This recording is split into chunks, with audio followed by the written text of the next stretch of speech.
Say kids, what time is it? It's Magic Monday with your old pal Bob. Well, today it's Magic Monday Variety Show. Yes, it is. Two acts for the price of nothing, because you don't pay for this. It's sort of like cable TV on Facebook. Well, today we have two acts. One is a ventriloquist friend of mine. His name's Dan Christopher. He was on before doing some comedy magic. We hope that you enjoyed that. And this week, he's going to do a little bit of his ventriloquist act where he performed at a ventriloquist.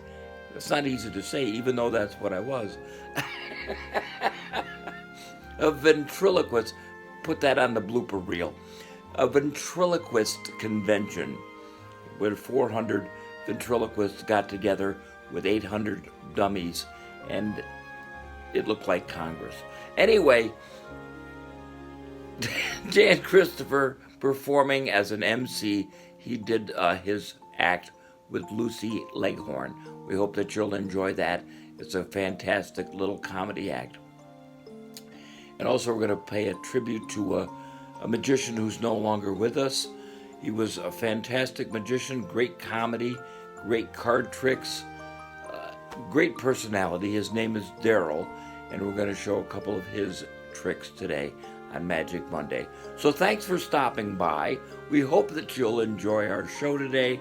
Don't forget to subscribe to our YouTube channel and watch all the Magic Mondays. Until next time, it's your old pal Bob. Now let's go to the guy with the puppet. He's up next, Dan Christopher. It's Variety Show Magic Monday. I can say ventriloquist. I really can. Ventriloquist. There we go. I had too much soda.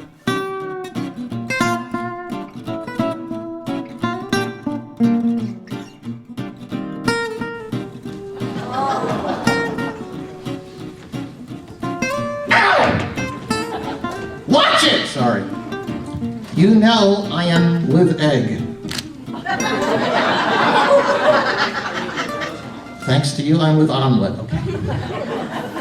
Well, what? Go ahead, introduce me before gangrene sets in. Ladies and gentlemen, it is my distinct pleasure to introduce to you the world's foulest chicken, Madam Lucille Leghorn. Oh, thank you. Thank you. Thank you.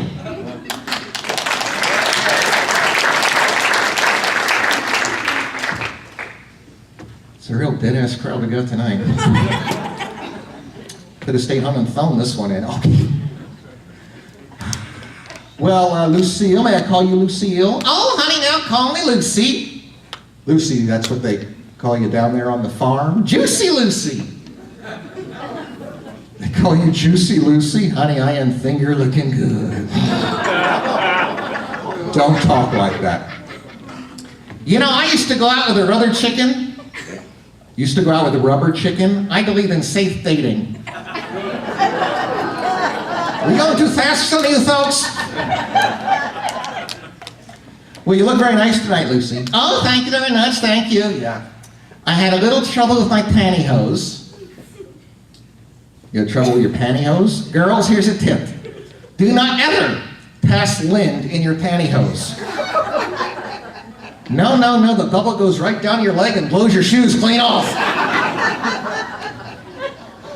Lucy, do you have something you're going to do for us this evening? Oh, yes, indeed, yes. I have prepared something very cultural, which I'm sure is a thirst for this group. What are you going to do? I am going to sing an excerpt from the operetta Lucia de la Minor. Okay. You ready? I have to clear the pipes. Clear the pipes. Go ahead and sing. Yes. Maestro, are you ready for me? Maestro, Lucy, we don't have an orchestra tonight. No orchestra? We don't have anything here like that. What the hell kind of cheap job is this? Cincinnati Airport Marriott. What the hell's our next gig at Denny's? Do the best you can. Have you heard of a cappella? That's an Italian phrase. It means too cheap to hire a band. I think it does. We have some recorded music. It will have to do. Okay, here we go.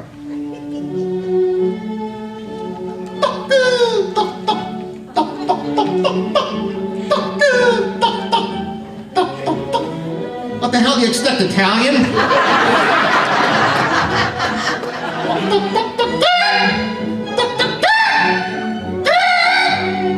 What is wrong? I got one coming. What? An egg. You're going to lay an egg. Honey, I lay an egg a day. Lay an egg a day. An egg a day keeps Colonel Sanders away. And we're in Kentucky. That's right. This is unexpected. We've been doing the same act for 20 years. He doesn't have a clue. All right, go ahead. Lay the egg. Right here? Yeah. Now, in front of these people? Yeah. Ladies, leave your dignity at the door. Yeah. Are you all right? Here it comes. Here it comes.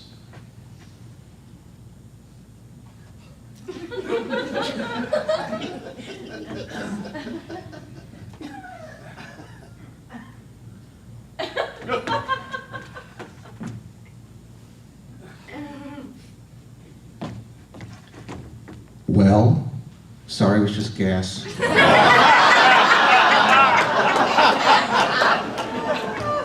I'm sorry, she's...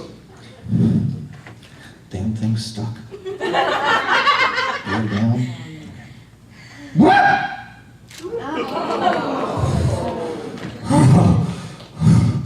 Oh, Jesus, a big one.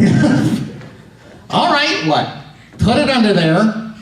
Put it under there. Put it under there. Okay. Oh, be careful. Sorry. These things are expensive, you know. Okay. $1.95 a dozen. That's here in New York, $2. I'm not going to go all the way up there and bust my ass for a nickel. Woo. Woo. This is fun. I'd like to go all the way around, but he's not that clever. Okay. Uh-oh, what? Something's happening. Oh my gosh. Oh my gosh, hang on. Oh my God, okay.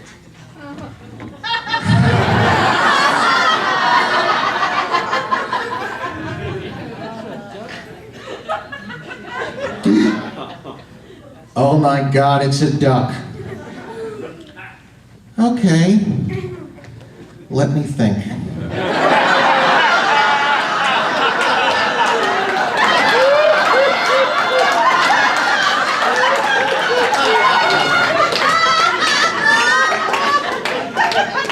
I must have really been drunk that night.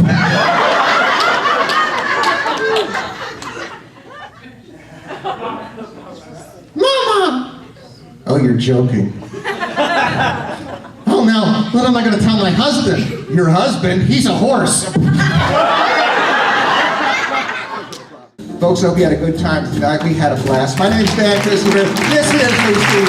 We'll see you next time.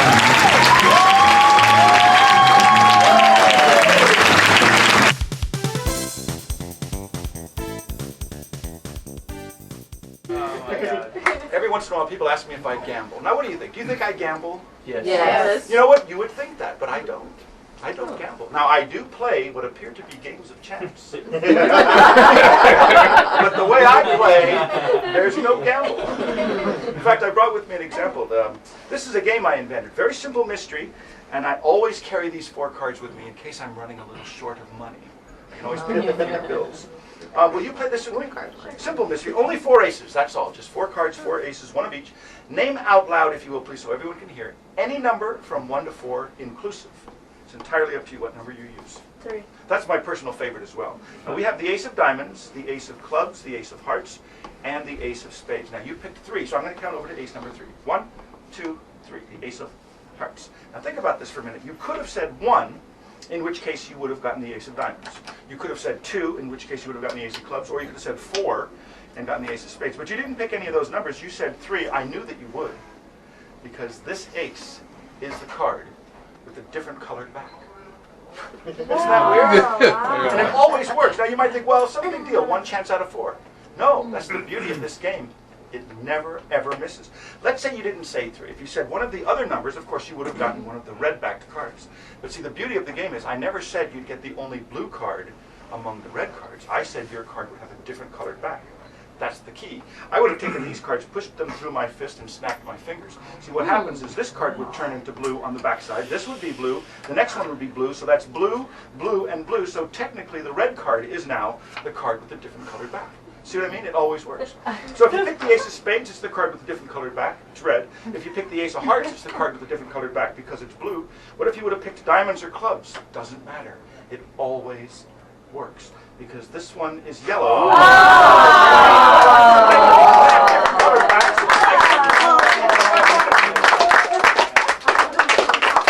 that's the way I like it. You've heard of an ace in the hole, a hole card. Well, I have hole cards as well, but these are hole cards of 2 completely different types. Now, the first card is called a hole card. It's called a hole card because it has a hole. Whereas the second card's a hole card because it doesn't have a hole. It's a whole card. Now the third is like the second. It's also a whole card, and the last is like the first. It's a whole card. So this is a demonstration with 2 whole cards and 2 whole cards. Now the whole cards are colored on the back, so if I put the whole card against the whole card, it creates the illusion of a spot card. The same is true with this pair here, the illusion of a spot card, but really it's nothing more than a whole card and a whole card put together. Now if I make the illusion of the spot card, squeeze, snap my fingers, you see the spot card becomes a real card and it doesn't rub off. Yeah. Yeah, yeah, whoa, yeah, what she said. You might want to hop around the room and sound like a crowd. That's good. Now this is the whole card. Now I have 2 cards left. I've got 2 whole cards. I've got 1 whole card. Of course, the other whole card is now a spot card. I'll get back to that at the end. Now if I make the illusion of another spot card, then blow, and then tap it several times, that of course gives me a whole bunch of spots. Oh, oy, oy, oy, oy. What a way to make $1. Yes, it's a good way to make $1. I'll tell you what, I'm going to try to make this as painless as possible. This time I won't use the whole card, just the corner of the whole card to create the illusion of another spot card. Then very quickly I'll pass the whole card over. What used to be the spot card, of course, is a whole card now because the whole card's been moved away. This becomes a spot card as well. But here you'll notice the spot is so big, it covers the whole card. That's right, my friends, it covers the whole card. Now you realize, of course, I'm going to keep doing this until everybody likes it. No, too late. No, no. Well, I don't know, but I think it's too late now. This is the most confusing. It's hard to tell if this is a whole card that is whole, a whole card that has a whole card with a spot, or if I tap it, it becomes a spot card with a hole.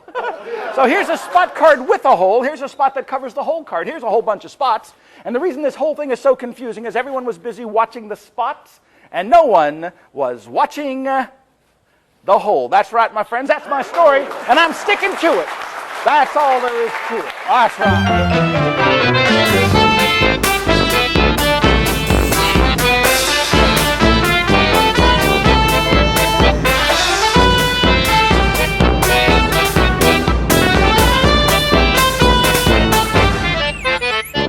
What the heck?